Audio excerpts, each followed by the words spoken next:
Nul ne peut servir deux maîtres, car ou il haïra l'un et aimera l'autre, ou il s'attachera à l'un et méprisera l'autre. Vous ne pouvez servir Dieu et mammon. Verset 25. C'est pourquoi je vous dis, ne vous inquiétez pas de votre vie, de ce que vous mangerez, ni pour votre corps, de quoi vous serez vêtus. La vie n'est-elle pas plus que la nourriture et le corps plus que le vêtement? Mais c'est trop grave. Je croyais que mammon, c'était le démon qui nous empêche d'être riches. Non! Le démon qui nous empêche d'être riches, c'est l'inquiétude. Donc les inquiétudes, c'est un service que l'on rend, non pas à Dieu, mais à mammon. Mais les inquiétudes de quoi? C'est pas les inquiétudes de est-ce que Dieu est content de moi? C'est les inquiétudes de tout ce qui concerne le matériel. Qu'est-ce qu'il essaie de dire? C'est comme si on nous a fait croire que le manger, le fait de posséder les choses matérielles, le fait de se vêtir, nous est donné par mammon. Jésus est en train d'expliquer que tout ce que vous cherchez là, c'est pas mammon qui vous donne. Sauf que quand vous vous inquiétez, vous transmettez le droit légal à mammon de soit vous donner ça, de soit vous interdire ça.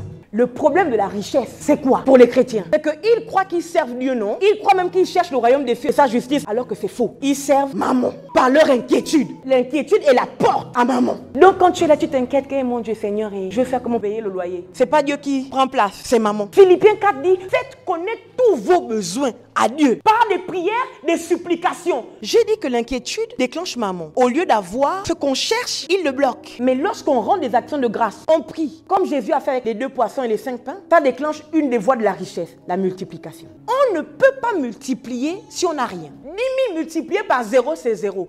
1 milliard multiplié par 0, c'est 0. Et qui vous force à vous inquiéter? C'est mammon. Parce que mammon sait qu'on ne multiplie rien avec rien.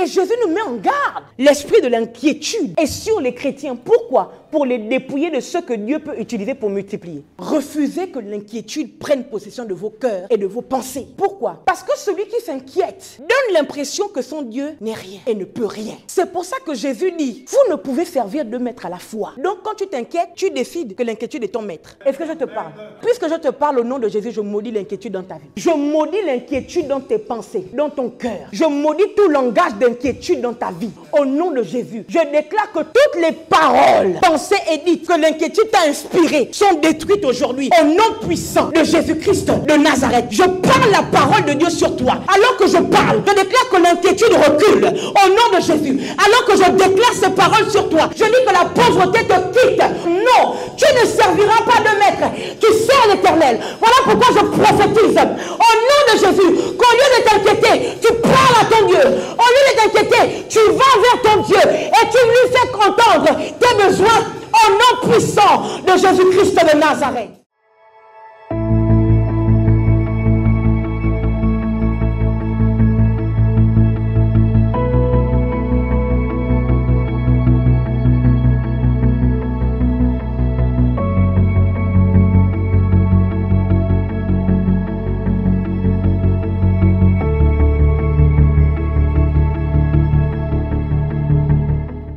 La semaine dernière, nous étions restés focalisés sur plusieurs textes, mais donc le premier c'était le texte de la Genèse où Dieu parle à l'homme et la femme en les bénissant.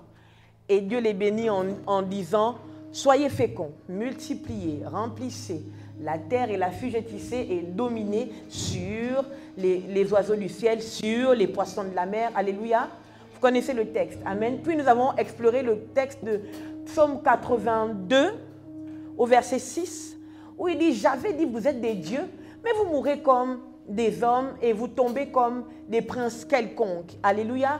Puis nous avons étudié le texte de Romains 5 au verset 17 où il dit si par l'offense d'un seul, alléluia, la mort a régné par lui seul, amen. Il dit à plus forte raison, le don de justice, amen, et la grâce abondante ne vous fera-t-elle pas régner, amen, dans la vie.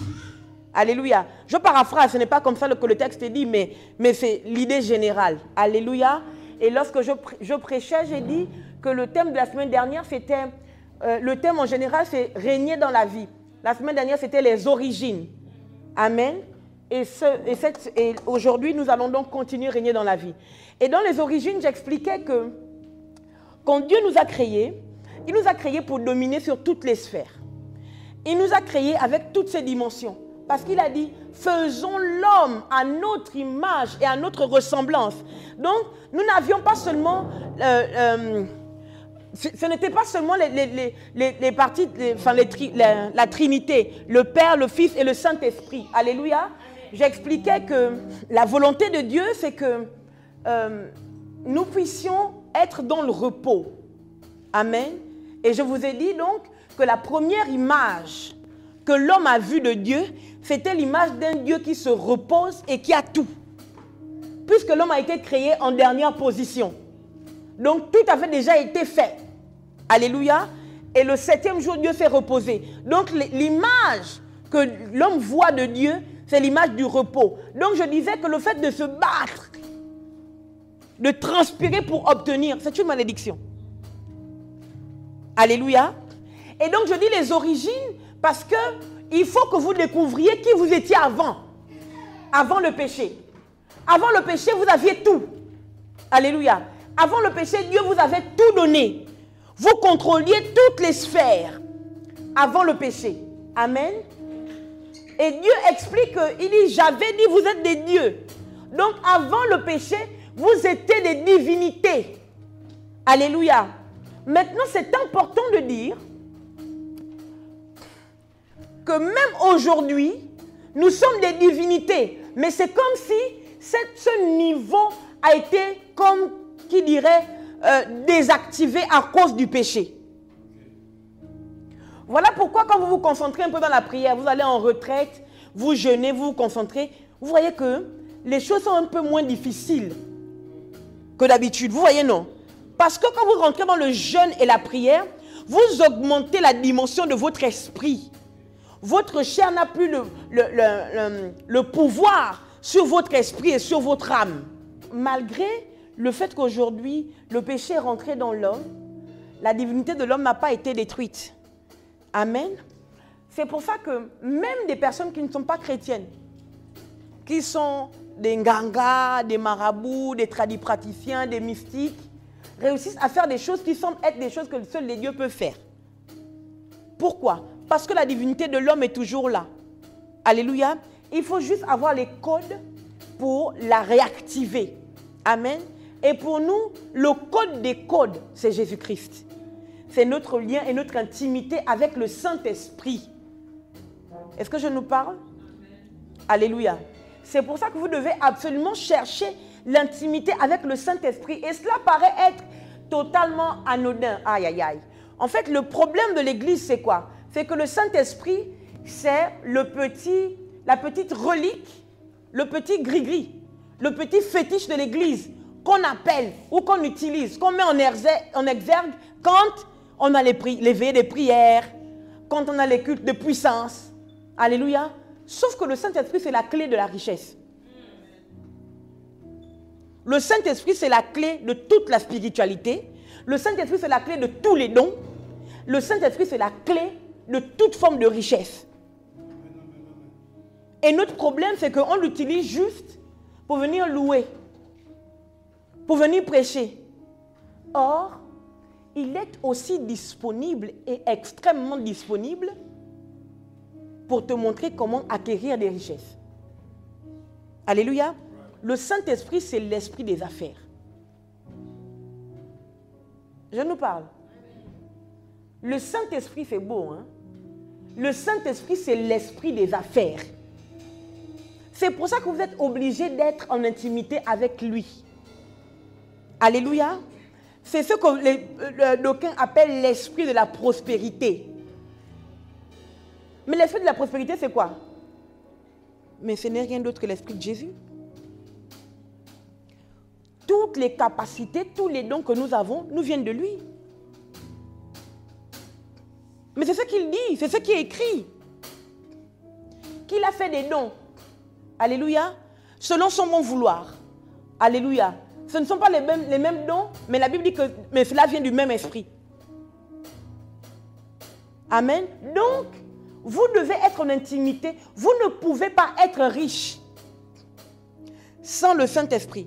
En tout cas, si vous êtes riche pour Dieu, si vous êtes riche pour Dieu, parce qu'il faut le dire, en tant que chrétiens, nous sommes riches pour Dieu.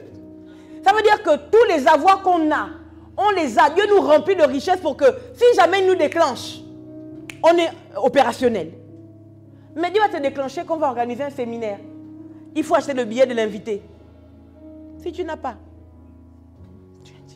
Mais Dieu il ne peut même pas te demander. C'est-à-dire que... Alléluia. Est-ce que je te parle? Je n'ai pas encore commencé mon propos, j'arrive. Amen. Donc je disais que le Saint-Esprit, c'est la clé de toutes sortes de richesses. Alléluia. Si nous voulons être riches pour Dieu. Parce que c'est lui qui sait comment qui sait nous susurrer comment investir, où investir, avec qui rentrer en affaires, avec qui ne pas rentrer en affaires. C'est le Saint-Esprit qui fait ça. Et on ne peut pas être riche sans un esprit derrière nous qui soutient notre richesse. C'est à cause de ça que les grands de ce, enfin du moins les riches de ce monde des ténèbres font des pratiques mystiques. Ils ont des gourous, ils ont des prêtres. Quand je dis prêtre, je ne parle pas forcément de l'église catholique, oh pardon. Je parle du monde mystique. Ils font des initiations, ils font des rituels. Ils font... Pourquoi? Parce que il n'y a aucune richesse qui tienne sans qu'un esprit, sans qu'un esprit ne soutienne la richesse. La richesse ne vient pas, aïe aïe aïe, la richesse ne vient pas de l'humanité. La richesse vient de la divinité. Je peux nous redire. La richesse ne vient pas de l'humanité. La richesse vient de la divinité. Et ce que la divinité fait, c'est quoi? C'est que la divinité influence ou impacte l'humanité pour que l'humanité réussisse à rentrer dans la richesse. Alléluia. C'est pour ça que quand Adam arrive, Adam est déjà riche de tout parce que Dieu a fait sortir par sa parole toutes sortes de richesses. L'Éden était déjà disponible. Amen. Et pour que ça continue de fonctionner, qu'est-ce que Dieu dit? Dieu dit à Adam, cultive le jardin. Pourquoi? Il veut apprendre à l'homme comment entretenir la richesse qu'il lui a donnée. Alléluia. Donc la richesse vient de la divinité. Et toute humanité ou tout homme qui est riche, c'est que forcément, il y a une divinité qui lui a transféré la richesse. Alléluia. Maintenant, je m'en vais lire les textes, puis nous allons exploser en parole. Alléluia. Est-ce que tu peux dire à ton voisin, exploser en parole? Redis bien fort, exploser en parole. Non, dis ça fort comme si tu avais la vie, tu as la vie, non. Donc, exploser en parole. Exploser en parole. Alléluia. Nous allons relire donc notre texte phare, celui de Romains 5, verset 17, qui nous apprend que nous devons régner dans la vie. Alléluia. Si par l'offense d'un seul, la mort a régné par lui seul, à plus forte raison, ceux qui reçoivent l'abondance de la grâce et du don de la justice régneront-ils dans la vie par Jésus-Christ lui seul? La première chose que nous devons retenir ici, c'est que le règne dans la vie, le vrai règne qui se poursuit jusqu'à l'éternité, ne peut se faire que par Jésus-Christ. Alléluia. Le vrai règne ne peut se faire que par Jésus-Christ. Pour ce qui nous concerne ici, le fait de régner dans la vie, nous ne pouvons régner dans la vie qu'à travers Jésus-Christ. Alléluia. En ce qu'il nous a donné une grâce abondante ou bien l'abondance de sa grâce. Alléluia. Et il nous a donné le don de justice. Le don de justice, c'est ce qui brise l'emprise du péché sur nous. Alléluia. Vous voyez le texte qui dit, si nous péchons, si nous confessons nos péchés, il est fidèle et juste pour nous pardonner. Alléluia. Et pour nous laver de toute iniquité. Ce n'est pas ça le texte original. Non, ce n'est pas iniquité. Le texte original, c'est et pour nous laver de toute injustice. Ça veut dire que quand tu n'as pas Christ, le don de justice n'est pas actif pour toi. Mais quand tu as Christ, une fois que tu reçois Jésus-Christ dans ta vie, l'injustice, l'injustice qui a été emmenée par le péché, alléluia, est brisée. Donc même si tu pêches, tu as menti, tu as commis l'adultère, tu as fait ceci, en Jésus, alléluia, si tu confesses, alléluia, et que tu te répands, Dieu te rétablit en justice. C'est ça que la Bible dit, que nous sommes la justice de Dieu en Jésus-Christ. Alléluia. Donc il n'y a plus de rituel à faire pour laver le péché, oh non. Toute forme de culpabilité vient du diable. Parce que dès que tu t'es répandu de ton péché, Dieu te rétablit dans la justice. Et pourquoi c'est capital? C'est capital parce que la justice est... Lorsque Dieu te rétablit dans la justice, le diable ne peut plus rien faire pour t'empêcher d'obtenir tout ce que le don de justice et la grâce t'ont octroyé. La richesse, la santé, la paix et toutes ces choses. Alléluia. Mais lorsque tu es hors de la justice, aussi vrai que la santé ne t'est pas accessible, la richesse non plus ne t'est pas accessible. Alléluia. Et nous ne cherchons pas une richesse simplement de la terre. Nous cherchons une richesse qui va nous suivre jusque dans l'éternité. Et la première richesse qui nous suit jusque dans l'éternité, c'est le salut. C'est important ce que je dis. C'est capital. C'est important ce que je dis. Alléluia. Ce que je dis est important, pourquoi?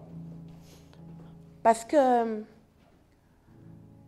nous pensons que ce que Dieu veut pour nous, c'est que nous soyons riches tout court.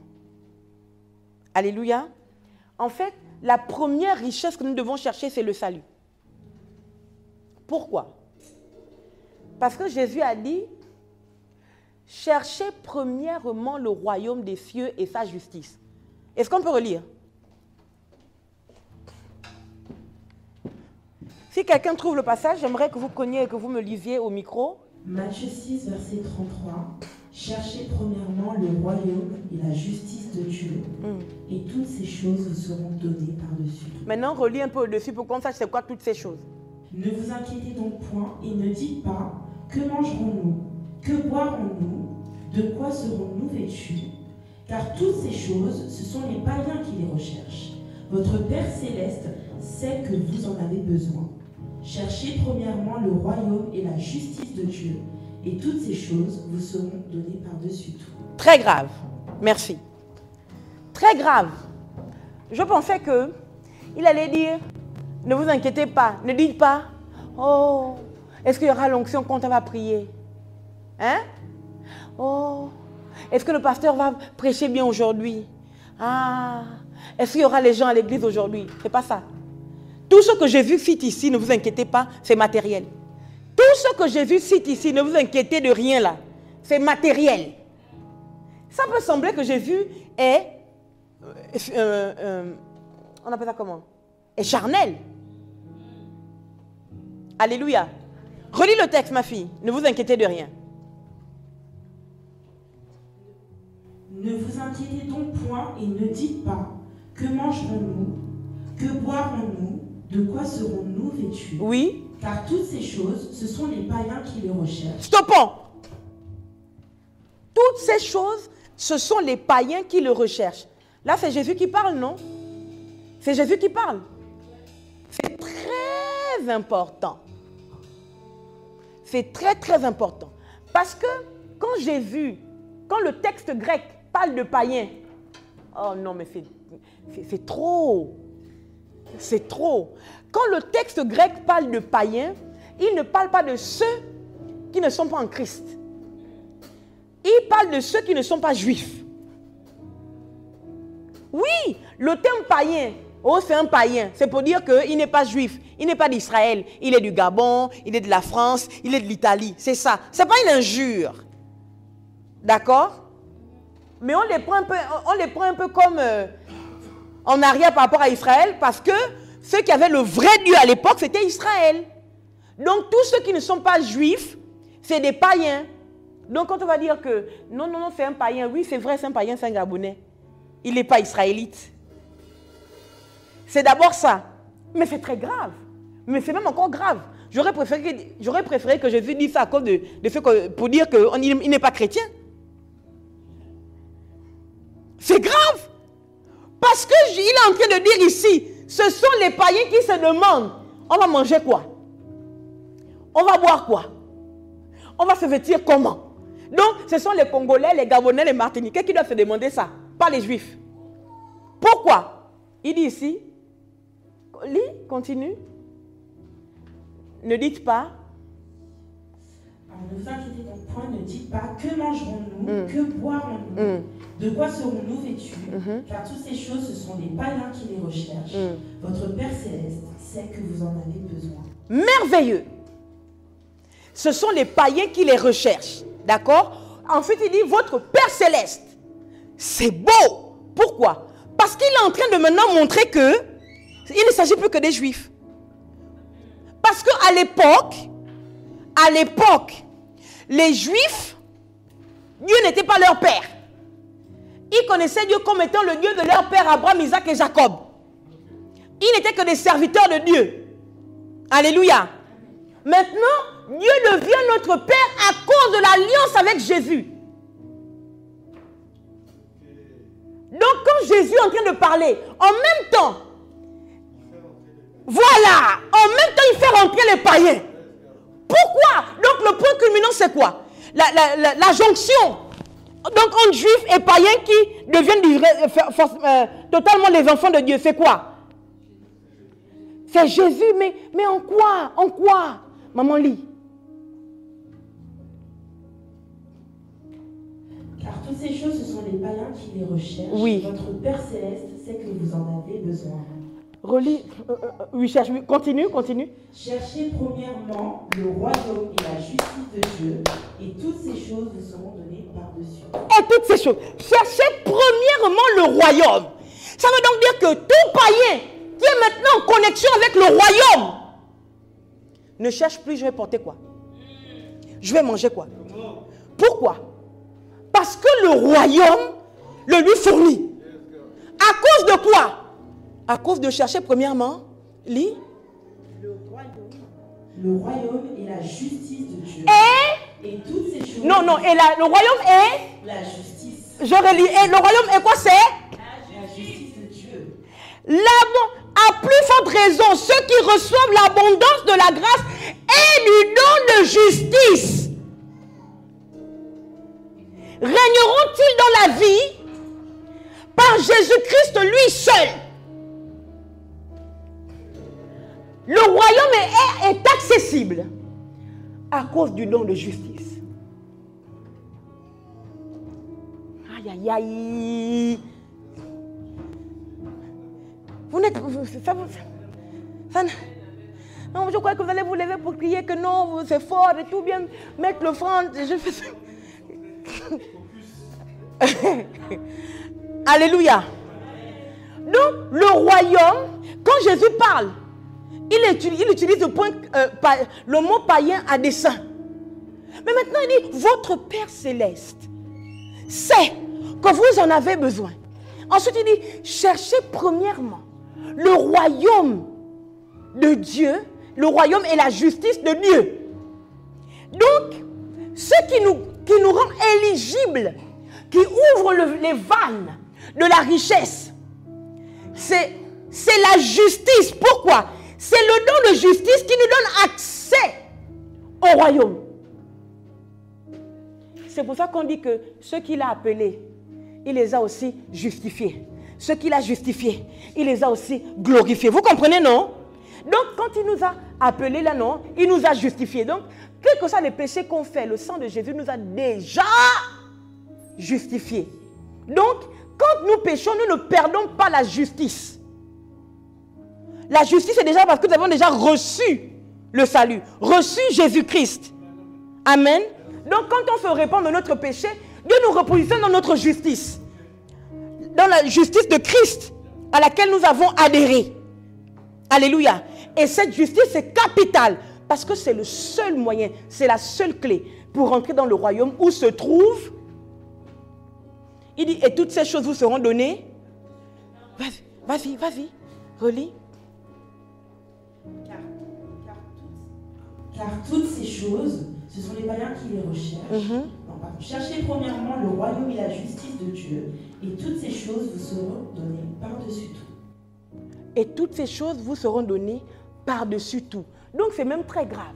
C'est-à-dire que le vêtement, tout ce qui est matériel, tout ce qui est richesse matérielle, tout ce qui est richesse financière, tout ce qui concerne le vêtement, tout ce qui concerne le fait de se nourrir, tout ce qui concerne le fait de shiner sur la vie, sur la terre, tout ça là, non, c'est un surplus.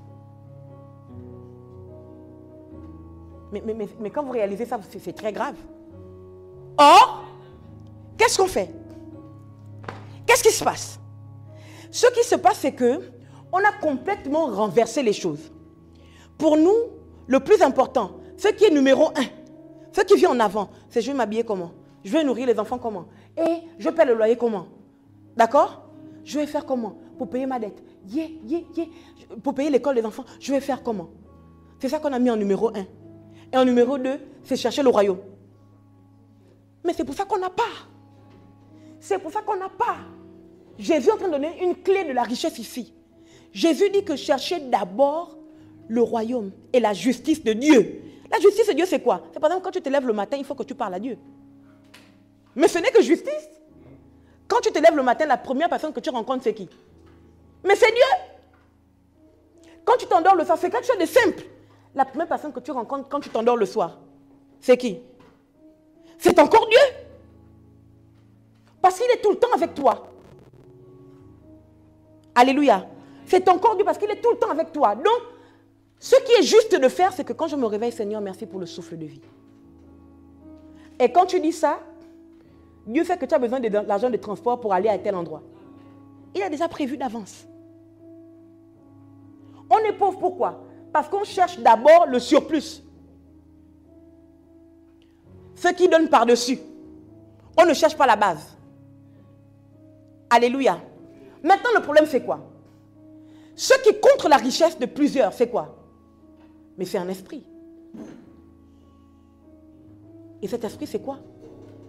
Relis ton texte. À partir de ne vous inquiéter.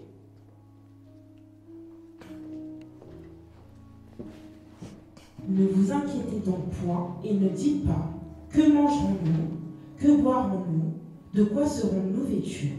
Car toutes ces choses, ce sont les païens qui les recherchent. Ok, attendons. Maman, attends un peu. D'accord? C'est Matthieu quoi c'est? Matthieu 6, oui. Verset 31. Très bien. Ok.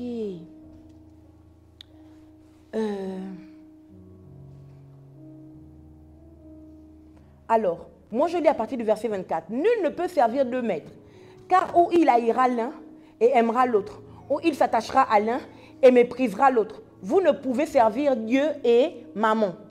D'accord? Maintenant il dit, c'est pourquoi je vous dis. Oh non, je prêche. Non, c'est trop. Là, c'est compliqué pour moi. C'est compliqué, mais c'est trop grave. Le verset 24, Jésus dit quoi? Nul ne peut servir deux maîtres. Car ou il haïra l'un et aimera l'autre, ou il s'attachera à l'un et méprisera l'autre. Point. Vous ne pouvez servir Dieu et mammon, c'est ça non? Verset 25. C'est pourquoi je vous dis, deux points, ne vous inquiétez pas de votre vie, de ce que vous mangerez, ni pour votre corps, de quoi vous serez vêtus. La vie n'est-elle pas plus que la nourriture et le corps plus que le vêtement? Mais c'est trop grave. Je croyais que maman, c'était le démon qui nous empêche d'être riches. Non! Le démon qui nous empêche d'être riches, c'est l'inquiétude.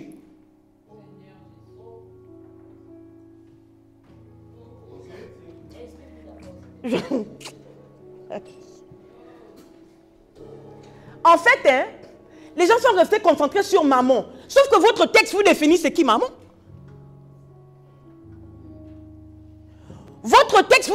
c'est qui maman? Il dit que vous ne pouvez pas servir deux maîtres à la fois. Vous ne pouvez pas servir, donc il dit que soit vous allez aimer l'un et haïr l'autre et toutes ces choses. Après il dit, point, il dit, vous ne pouvez servir Dieu et maman. Maintenant il dit, c'est pourquoi. Vous allez faire l'école, c'est pourquoi, c'est pour dire quoi?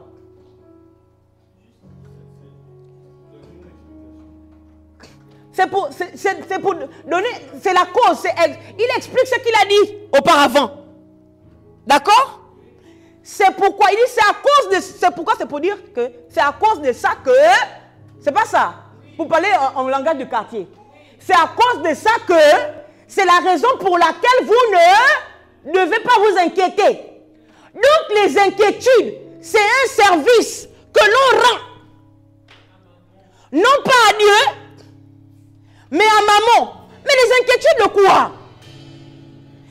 Ce n'est pas les inquiétudes de est-ce que Dieu est content de moi? Est-ce que quand je vais chanter, il y aura l'onction? C'est les inquiétudes de tout ce qui concerne le matériel.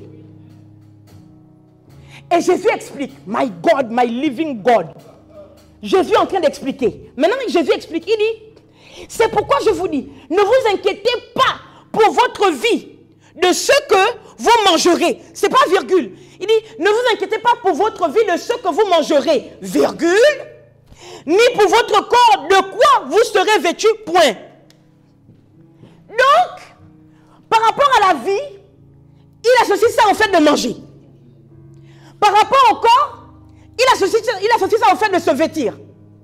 Et d'ailleurs, Jésus-Christ parle. Il dit, il est aussi écrit, l'homme ne vivra pas seulement de pain.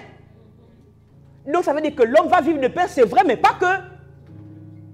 Alléluia. Donc, Jésus explique que la vie se trouve aussi dans le fait de manger. Hein? C'est ce qu'il dit. Ne vous inquiétez pas de votre vie, de ce que vous mangerez, et de votre corps, de ce que vous serez vêtu, de ce de quoi vous serez vêtu. Alléluia. Or, quand on continue au verset 30, il continue, vas-y, là où il dit ne vous inquiétez de rien. Ne vous inquiétez donc point et ne dites pas que mangerons-nous, que boirons-nous. Or, au verset 24, il explique, ne vous inquiétez pas, ici il dit, ne vous inquiétez donc pas, ne dites pas. Mais il montre le secret en haut. Il dit au verset 24, ne vous inquiétez pas de votre vie, de ce que vous mangerez, de votre corps, de ce de quoi vous vous vêtirez. Alléluia. Jésus est en train d'expliquer. Maintenant, qu'est-ce qu'il essaie de dire? C'est comme si on nous a fait croire, non? Que le manger, le fait de posséder les choses matérielles, le fait de se vêtir, nous est donné par maman. Mais oui, nous est donné par maman. C'est pour ça que au début, Jésus fait la différence entre Dieu et maman. Parce qu'il dit ensuite, c'est pourquoi. Alléluia. Jésus est en train d'expliquer que, en fait, tout ce que vous cherchez là, ce n'est pas maman qui vous donne. Sauf que, quand vous vous inquiétez, vous transmettez le droit légal à maman de soit vous donner ça, de soit vous interdire ça. Donc, beaucoup de chrétiens ne sont pas riches. Pourquoi? Parce qu'ils croient qu'ils servent Dieu. Alors que c'est faux, ils servent maman. Mais je vous dis la vérité, c'est ça le problème. Le problème de la richesse, c'est quoi pour les chrétiens? C'est qu'ils croient qu'ils servent Dieu, non? Ils croient même qu'ils cherchent le royaume des cieux et sa justice, non? Alors que c'est faux. Ils servent maman. Par leur inquiétude. Maman, l'inquiétude est la porte à maman. Donc quand tu es là, tu t'inquiètes que mon Dieu Seigneur, je vais faire comment pour payer le loyer. Ce n'est pas Dieu qui prend place. C'est maman. Est-ce que ça veut dire qu'on ne peut pas se demander comment on va faire pour payer le loyer? Non et oui. En fait, on ne se demande pas comment on va faire pour payer le loyer. On fait exactement ce que l'apôtre Paul a dit. Faites connaître vos besoins. C'est pas ça. Alléluia. Hein? Ma chérie, le texte c'est quoi? Philippiens. Hein? Oui, Philippiens. Philippiens 4. Mais parle fort, maman. Philippiens 4. Voilà. Philippiens 4 dit, faites connaître tous vos besoins à Dieu par des prières, des supplications. Donc, qu'est-ce qu'il est en train de dire? Quand vous vous inquiétez, ah, je vais faire comment, mon Dieu? Genre, on m'a invité à un programme là, hey, je vais m'habiller comment, Seigneur? Ah là là là là, mon Dieu. Les enfants vont manger quoi? Il n'y a plus le riz. Il reste deux cuisses de poulet. On va faire comment le mois là? Ce n'est pas une prière. C'est une inquiétude.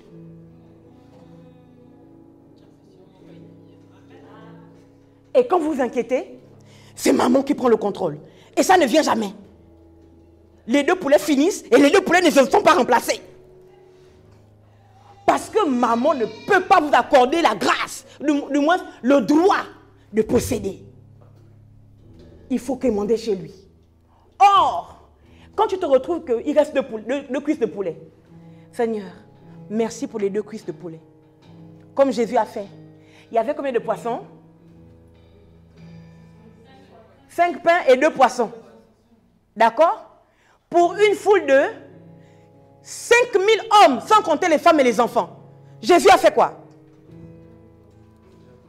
Jésus a fait quoi? Il rendit grâce, non? Il rendit grâce, non? Il rendit grâce, non? Merci Seigneur pour les 2 pains, les 2 poissons et pour les 5 pains. C'est pas ça? Merci Seigneur pour les 2 pains, les 2 poissons et les 5 pains. Merci Seigneur pour les 2 cuisses de poulet qui me restent. Et pour un bol de riz qui me reste.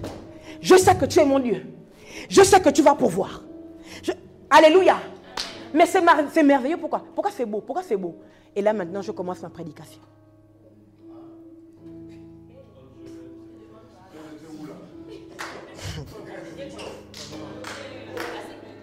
Oui, vous pouvez acclamer le Seigneur parce que là je vais commencer.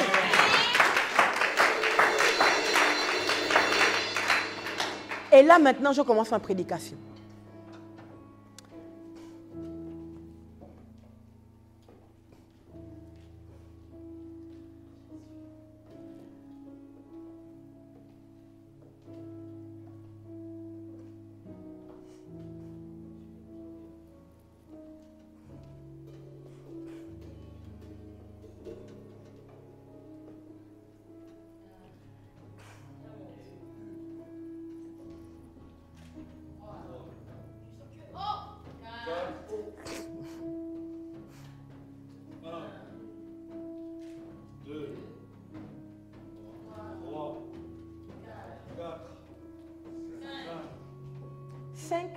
Comme la grâce.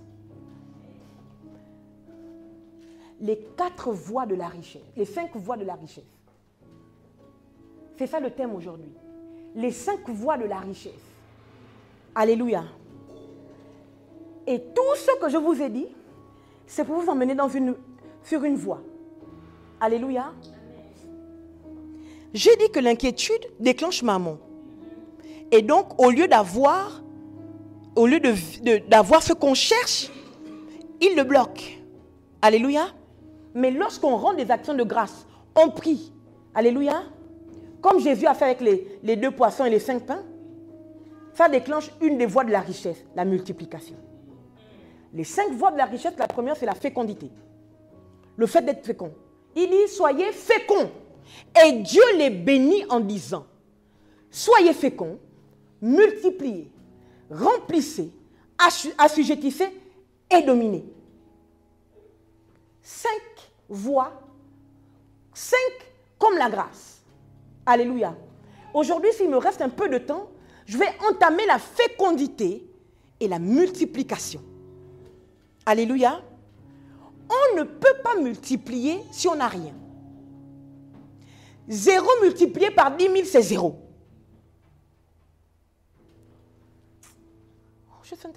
C'est bizarre. Je continue. 0 multiplié par 10 000, c'est 0. Je le dis mieux. 10 000 multiplié par 0, c'est 0. 1 milliard multiplié par 0, c'est 0. Alléluia. 400 milliards multiplié par 0, c'est 0. Alléluia. Or, quand vous vous inquiétez, vous partez, le capital avec lequel vous partez, c'est 0. Je peux vous redire.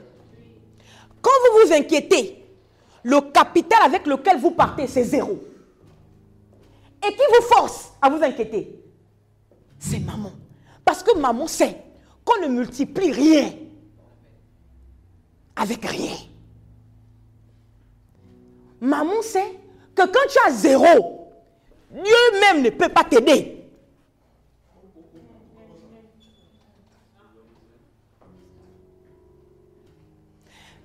Mais c'est grave.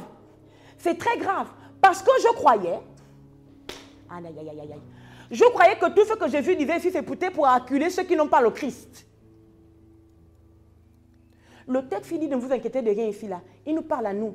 Parce qu'à la fin, il dit, votre Père céleste sait. Or, Dieu est le Père de qui? Mais de tous ceux qui ont le Fils en eux. Alléluia. Donc, le texte là parle exactement de nous les chrétiens. Et Jésus nous met en garde. Maman est derrière les chrétiens comme ça. L'esprit de l'inquiétude est sur les chrétiens. Pourquoi? Pour les dépouiller de ce que Dieu peut utiliser pour multiplier.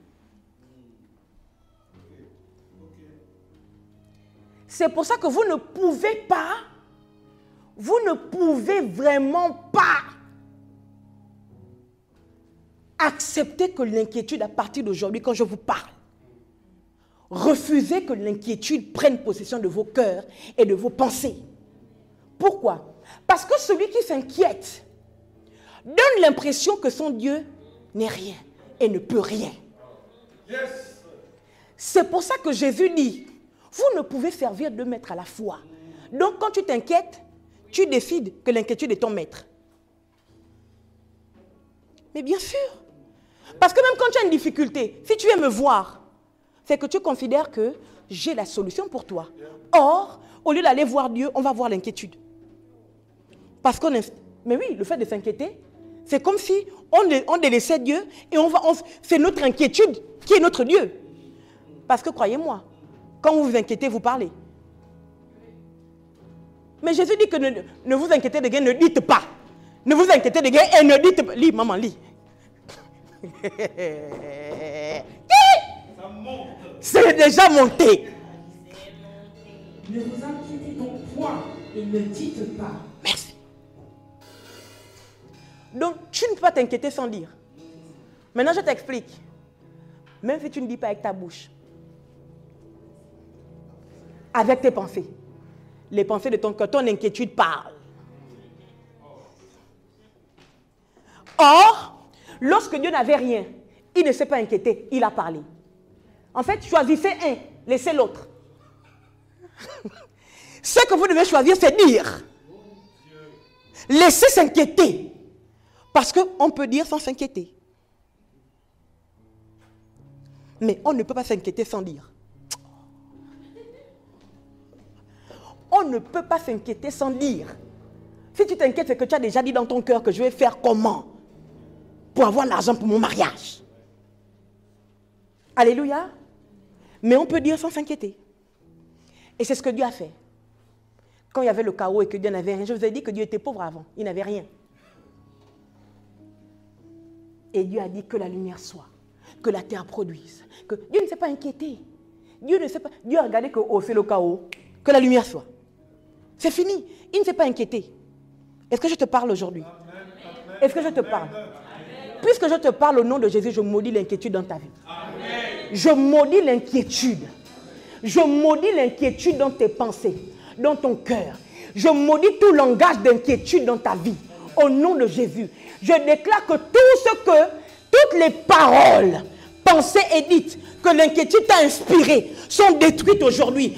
Au nom puissant de Jésus-Christ de Nazareth, je parle la parole de Dieu sur toi. Alors que je parle, je déclare que l'inquiétude recule au nom de Jésus. Alors que je déclare ces paroles sur toi, je dis que la pauvreté te quitte au nom de Jésus-Christ de Nazareth. Non, tu ne serviras pas de maître, tu sers l'Éternel. Voilà pourquoi je prophétise au nom de Jésus qu'au lieu de t'inquiéter, tu parles à ton Dieu. Au lieu de t'inquiéter, tu vas vers ton Dieu et tu lui fais entendre tes besoins au nom puissant de Jésus-Christ Christ de Nazareth. Vous devez comprendre que l'inquiétude est la chose qui annule ce que Dieu prend pour multiplier.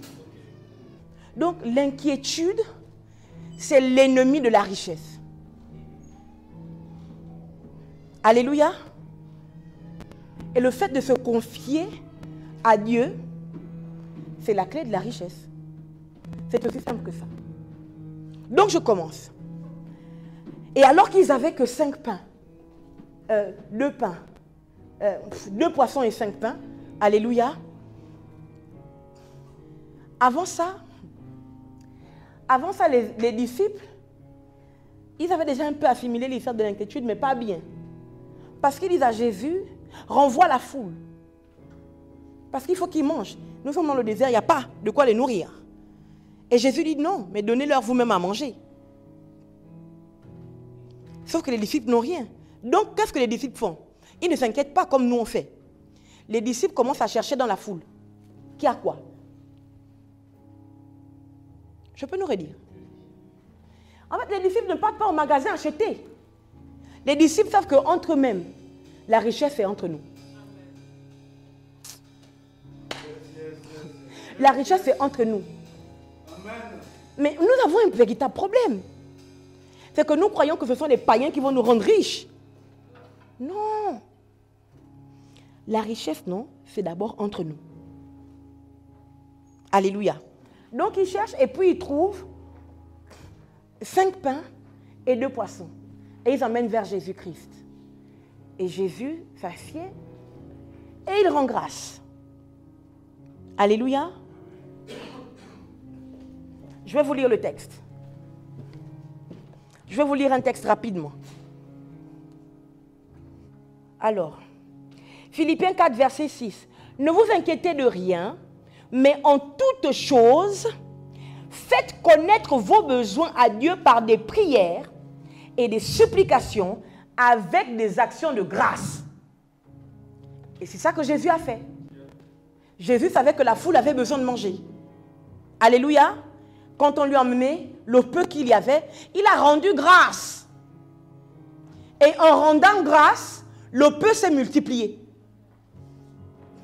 Sauf que il n'y a pas de multiplication sans fécondité.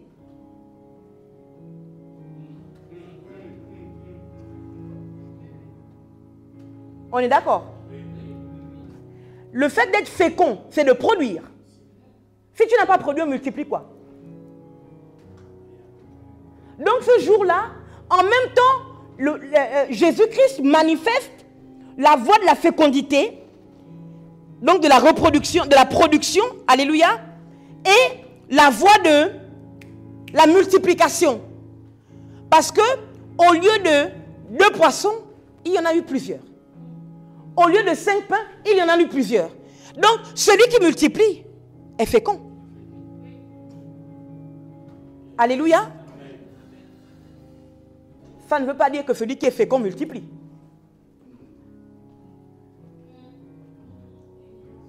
Il y a une grande nuance, les amis. Et peut-être qu'on parlera de ça la semaine prochaine. Ça ne veut pas dire que celui qui est fécond multiplie. Mais parce que tu peux être fécond de 2 poissons et 5 pains. Mais si tu peux avoir 1000 pains. Parce qu'à Jésus, on lui a donné 5 pains et 2 poissons. Il a multiplié 100 000.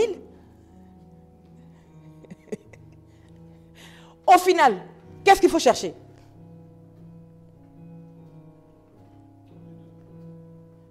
Mais la multiplication, parce que tu ne peux pas multiplier sans être fécond.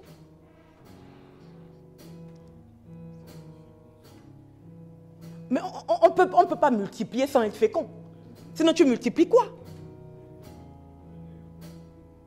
Alléluia. Notre problème, c'est quoi? C'est qu'au lieu de multiplier ce qui est bon, les richesses qu'on cherche, on multiplie les paroles. Bien sûr. Les paroles d'inquiétude, mais c'est pour ça qu'on va de problème en problème. C'est à cause de ça qu'on va de problème. Mais ce que je vous dis là, c'est... Je ne sais même pas s'il faut même poster ça, parce que c'est trop. C'est pour ça qu'on va de problème en problème.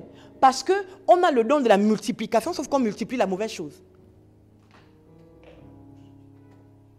On multiplie les inquiétudes. Et c'est ça que la femme, la veuve de Sarepta a eu. Dieu dit à Élie que quitte le torrent, va à Sarepta. J'ai ordonné à une veuve de te nourrir.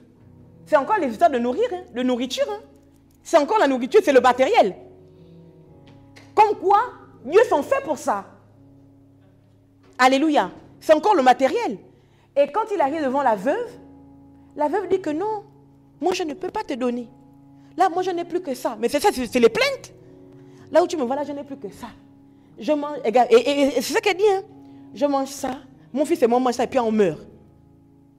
Mais Élie dit quoi? Élie dit, donne-moi d'abord. Qu'est-ce qu'Élie lui dit? Élie lui dit, ne te soucie pas de ce qu'il n'y a plus qu'un peu. Mais c'est ce qu'Élie est en train de dire. Élie dit, ne t'inquiète plus de ce qu'il n'y a plus rien. Ne t'inquiète pas de ça. Attends, quand on est en période de famine, ou bien tu dois payer ton loyer dans 3 jours, je viens vers toi, je te dis, Naomi, j'ai besoin de 800 €. Ton loyer, c'est 800 €. Oui, non, je parle comme ça. Ton loyer, le montant de ton loyer, c'est 800 €. Et moi, je viens, je te dis, Naomi, j'ai besoin de 800 € parce que j'ai une situation, s'il te plaît, et tout ça. Et Naomi, dans sa tête, elle se dit, non, si je donne mes 800 €, mon Dieu, Seigneur, je vais faire comment, n'est-ce pas? Mais c'est fini. C'est-à-dire que l'inquiétude est omniprésente quand tu n'es pas alerte. Alléluia. Je vais faire comment? Je vais faire, mon Dieu, Seigneur, si je donne mes 800 €. Mais c'est ce que la veuve de Sarepta a dit. Et elle, dans son inquiétude, elle a même conclu ce qu'elle lui est arrivé. Je mange, après je meurs. Mais la richesse va venir comment? Mais puisqu'elle a décidé, elle a déjà dit que, là, en fait, elle a dit que Dieu n'est pas capable de me faire manger plus. Il n'y a que ça qui me reste. Je mange et je meurs. Mais c'est ce que maman donne. Maman ne donne que ce qui va te permettre de mourir. Alléluia. Je mange, après je meurs. Et Élie lui dit quoi? Donc je dis à Naomi, non Naomi, donne-moi les 800 € et je t'assure que dès demain, je te redonne. Quand je te dis ça, tu t'inquiètes encore? Tu ne t'inquiètes plus, non? C'est ce qu'Élie dit à la veuve de Sarepta. Élie dit à la veuve de Sarepta, donne-moi d'abord. D'abord veut dire quoi? Mais quand on dit en premier, ça veut dire qu'il y a un espoir après. Il n'a pas dit donne-moi, tout court. Il n'y a pas de... Mais c'est le français, les amis. Il a dit donne-moi d'abord. Ça veut donc dire qu'il y a une fuite. Alléluia. Donc, pour multiplier chez la veuve de Sarepta, Élie vient et tue l'inquiétude chez cette femme. Quand il dit donne-moi d'abord, le langage veut dire que après tu vas voir. Alléluia. Mais c'est exactement ce que Jésus dit. Cherchez premièrement le royaume des cieux et sa justice. Mais quand tu viens à l'église et que tu donnes l'offrande, alléluia, alors que tu sais que tu dois payer l'école dans 2 jours. Tu es en train de dire quoi? Tu es en train de dire que je te donne d'abord, après il y a une suite. Mais je ne sais pas si je nous prêche, oui, je ne nous prêche pas. Alléluia. Dieu ne multiplie plus dans nos vies. Pourquoi? Parce qu'on a oublié la règle de donne-moi d'abord. On a obstrué, on a complètement rayé le fait de rendre grâce pour le peu qu'on a. Parce que l'action de grâce multiplie. Alléluia. L'action de grâce multiplie. Sauf que nous, on ne fait plus des actions de grâce. Alléluia. Mais c'est même grave. On transporte même l'inquiétude chez Dieu. Seigneur, là où tu me vois là, je n'ai pas le loyer. Vraiment, c'est dommage. Comment je peux te servir et puis je suis comme ça?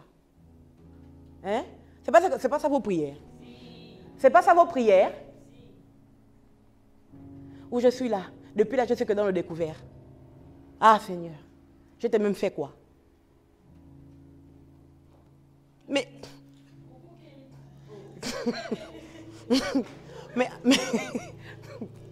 mais quand Dieu entend ça, vous voulez que... En fait, Dieu ne se sent même pas concerné. Dieu sait que ce n'est pas à lui que vous parlez. J'explique. Si tu sais que Madame le Président ou Monsieur le Président peut t'ouvrir une porte pour que tu puisses travailler à l'Élysée, d'accord? Est-ce que tu vas aller vers le président et dire, oui, Monsieur Macron, je suis quand même française. Comment depuis là je suis dans le chômage, tu ne fais rien pour moi? Regardez vous-même. Tu as accès à lui. Et puis c'est comme ça que tu peux parler comme ça. Tu vas parler comment? Quelqu'un, prenez le micro. Ministre Kelly, tu arrives devant... tu arrives devant M. Macron et tu espères qu'il te fasse rentrer à l'Élysée. Ou bien il t'ouvre une porte à l'ambassade de France aux États-Unis. Vas-y. Donc tu es devant M. Macron. Lève ta maman. Je veux dire, M. Macron. Oui. Je peux lui expliquer ma situation. Mm-hmm. Lui demander s'il veut bien m'ouvrir une porte à l'Élysée. Mm-hmm. Et donc tu lui demandes ça pourquoi? Tu sais qu'il est le président. Il est le président et qu'il a la possibilité de... Tu sais qu'il est le président et mais dis ça au micro. Et qui peut le faire. Tu vas lui demander ça pourquoi? Parce que je sais qu'il est le président et qu'il peut le faire. Quand vous dites à Dieu que oui, regarde comment je suis dans la pauvreté et que tu trouves ça normal, vous avez le sentiment que Dieu peut faire. Dieu va entendre ça et puis il a le sentiment que tu le valorises, il peut faire.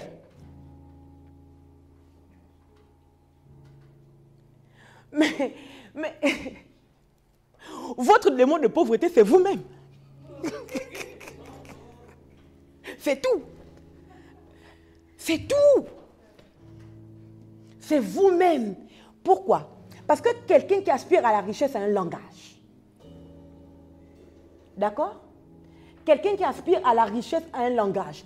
Quelqu'un qui aspire à la fécondité, à la multiplication, a un langage. Quelqu'un qui marche dans la voie de la fécondité a un langage. Quelqu'un qui marche dans la voie de la multiplication a un langage. Si tu sais que le chemin que tu as pris, la A4 là, te conduit forcément à Bobigny, tu vas encore te dire que, mon Dieu, est-ce que je vais même arriver à Bobigny? Et tu sais que ta voiture a l'essence, a le plein.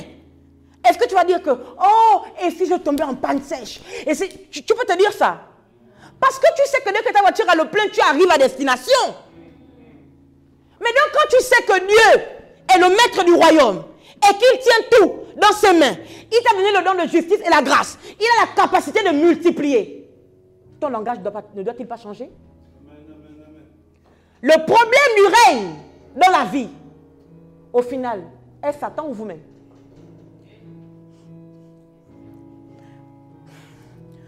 Pour quelqu'un qui n'a pas connu Jésus, Satan peut être un problème pour le règne. Mais pour celui qui a connu Jésus, Satan n'est plus un problème pour le règne. Le problème qu'il a, c'est lui-même. Parce que le texte de Romains 5,17 nous dit, le texte de... Non, c'est bon les amis, laissons comme ça. Le texte de Romains 5,17 nous dit, si par l'offense d'un seul, la mort a régné par lui seul, à plus forte raison, ceux qui reçoivent l'abondance. Quand on dit à plus forte raison, c'est que c'est sans appel, c'est obligatoire. Que ceux qui ont reçu l'abondance de la grâce et du don de justice, ils sont obligés de régner dans la vie. Quand on dit à plus forte raison, c'est que c'est sans appel. Une fois qu'on a reçu le don de justice et l'abondance de la grâce, la seule conséquence qui peut nous arriver, c'est de régner dans la vie. Mais comment? Par Jésus-Christ, lui seul. Donc une fois qu'on est connecté à Jésus, notre problème de richesse, très souvent, ce n'est pas le diable. Notre manque de règne, très souvent, ce n'est pas le diable. Parce que le diable ne peut plus arrêter ceux qui sont connectés à Jésus, parce qu'à plus forte raison. Alléluia. Il ne peut plus les empêcher de régner dans la vie. Du coup, de ce fait, je me rattrape, de ce fait, au lieu de dire du coup, de ce fait, une fois qu'on est connecté à Jésus, alléluia, la seule personne qui peut nous arrêter, c'est l'esprit de l'inquiétude. Mais par qui? Par nous-mêmes. Par nous-mêmes. Alléluia. L'esprit de l'inquiétude détruit ce qu'on a, empêche de continuer d'être fécond. Alléluia. L'esprit de l'inquiétude neutralise la multiplication. Or, il a dit, soyez féconds, multipliez. Alléluia. Mais quand vous êtes inquiet, vous bloquez votre fécondité et vous bloquez votre multiplication. Alléluia. Parce que lorsqu'on est inquiet, on met en exergue, alléluia, le manque. Au lieu d'élever ou d'exalter celui qui est capable de créer, même dans le peu, le beaucoup. Est-ce que je nous parle? Ce midi, je voudrais te donner la conscience des choses spirituelles. Alléluia. Et cette conscience, c'est de réaliser que l'inquiétude est un poison très dangereux. L'inquiétude neutralise le gène de la fécondité et de la multiplication. Et si le gène de la fécondité et de la multiplication est neutralisé, vous ne pouvez pas remplir, assujettir et dominer. Donc, régner dans la vie. Parce que on ne règne pas sans rien. On ne règne pas sans rien. Pour régner, on parle de régner. Ça veut donc dire que dans la vie, Dieu vous voit comme des rois. Et c'est ce que j'ai lu la semaine dernière. Mais vous mourrez comme des princes quelconques. Pour Dieu, c'est clair. Vous êtes des princes. Alléluia. Psaume 82, verset 6. Vous êtes des princes. Mais vous mourrez comme des princes quelconques. Pourquoi? Parce qu'au lieu d'être des dieux, vous êtes des hommes. Et c'est ça votre problème. C'est que les hommes s'inquiètent. Et les dieux, eux, ils décident. Je ne sais pas si je nous ai parlé. Les hommes s'inquiètent et les dieux, eux, décident. Donc vous voyez que tout ce que je vous ai dit, ça nous ramène dans les origines de ce que je vous ai dit la semaine dernière. Alléluia. Donc qu'est-ce que je veux tuer aujourd'hui? Je veux tuer quoi aujourd'hui? Aujourd'hui, je veux neutraliser la chose qui, à l'intérieur de notre humanité, laisse libre cours à l'inquiétude. Aujourd'hui, je veux extirper de votre sang, extirper de vos pensées, extirper de votre capacité humaine, la capacité à s'inquiéter. Je veux détruire la capacité à s'inquiéter. C'est à cause de ça que je prie que Dieu vous fasse basculer dans votre divinité. C'est à cause de ça qu'il dit, j'avais dit vous êtes des dieux mais vous mourrez comme des hommes. Mais c'est très grave. C'est très grave parce que ce sont les hommes qui meurent. Ce sont les hommes qui s'inquiètent. Ce sont les hommes qui n'ont rien. Ce sont les hommes qui vivent le manque. Mais quand vous avez décidé de monter dans votre dimension Dieu, à cause du don de justice, c'est le don de justice qui neutralise le péché. Alléluia. Quand vous avez décidé de monter à votre dimension Dieu, à cause du don de justice, vous pouvez désormais régner dans la vie par Jésus-Christ lui seul. Est-ce que nous pouvons nous lever pour prier aujourd'hui? Hein, pasteur Anthony, je peux m'arrêter là, non? J'ai beaucoup parlé et bien parlé. Je voudrais que nous prions. J'ai parlé de la voie de la fécondité et de la multiplication. J'ai expliqué qu'on ne peut pas être fécond, alléluia, si nous détruisons notre capacité à être fécond par nos inquiétudes. Et j'ai dit que si nous ne sommes pas féconds, nous ne pouvons pas vivre la multiplication parce qu'on ne multiplie pas quelque chose par zéro pour obtenir plus que zéro. Alléluia. Donc tu vas prier. Et dans ta prière, tu vas dire, Seigneur, je ne veux pas beaucoup parler. Là, c'est les bonnes prières. Là, c'est les bonnes prières. Seigneur, je ne veux pas beaucoup parler. Psaume 82, verset 6. J'avais dit, vous êtes des dieux. J'accepte. C'est ce que tu vas dire aujourd'hui. Seigneur, je ne veux pas beaucoup parler. Je vais simplement prendre le psaume 82, verset 6. J'avais dit, vous êtes des dieux. Seigneur, j'accepte. Je suis un Dieu. Alléluia. Commence à prier. Commence à prier. Avec tes propres mots. Tu dis, Seigneur, le psaume 82, verset 6 dit, j'avais dit, vous êtes des dieux. J'accepte donc ma part, ma divinité. J'accepte, je suis effectivement Dieu. Car je suis fille, je suis fils de Dieu. J'accepte ma divinité. Je suis fille, je suis fils de Dieu. Vas-y, prie, prie. Est-ce que tu peux élever ta voix fort? Vas-y, prie, prie, prie, prie. Je parakanwa kantelebosa. Les parada prie, prie, prie. Prie. Dans le nom de Jésus. Amen. Tu vas prier encore. La particularité de l'homme quant aux besoins, c'est l'inquiétude. C'est pour ça que Jésus nous somme de ne pas nous inquiéter. Et nous allons prier et dire au nom de Jésus, dans ma divinité, je maudis toute forme d'inquiétude. Alléluia. Parce que les dieux ne s'inquiètent pas. Les dieux décident. Alléluia. Les dieux ne s'inquiètent pas. Ils décident. Donc tu vas prier. Et tu vas dire au nom de Jésus, tout ce qui est source d'inquiétude dans ma vie, je tue cela par l'épée de la parole. Vas-y, prie. Prie maintenant. Tout ce qui est source d'inquiétude dans ta vie, tu tues cela par l'épée de la parole. Tue par l'épée de la parole. Tue par l'épée de la parole. Tout ce qui est source d'inquiétude. Vas-y, détruis. Tu vas dire, Seigneur, tu as dit, soyez féconds et multipliez. Que le don et la grâce de la fécondité soient mon partage. Le don et la grâce de la multiplication soient mon partage. Dans le nom puissant de Jésus, commence à élever ta voix et dis, Seigneur, mets-moi sur la voie de la fécondité. Mets-moi sur l'autoroute de la multiplication. De telle sorte que tout ce que j'ai, même si c'est en petit nombre, se multiplie. Au nom de Jésus, vas-y, prie. Prie maintenant. Prie de tout ton cœur. Demande au bras de Dieu de t'amener sur la voie de la fécondité et de la multiplication. Au nom puissant de Jésus. Dieu du ciel,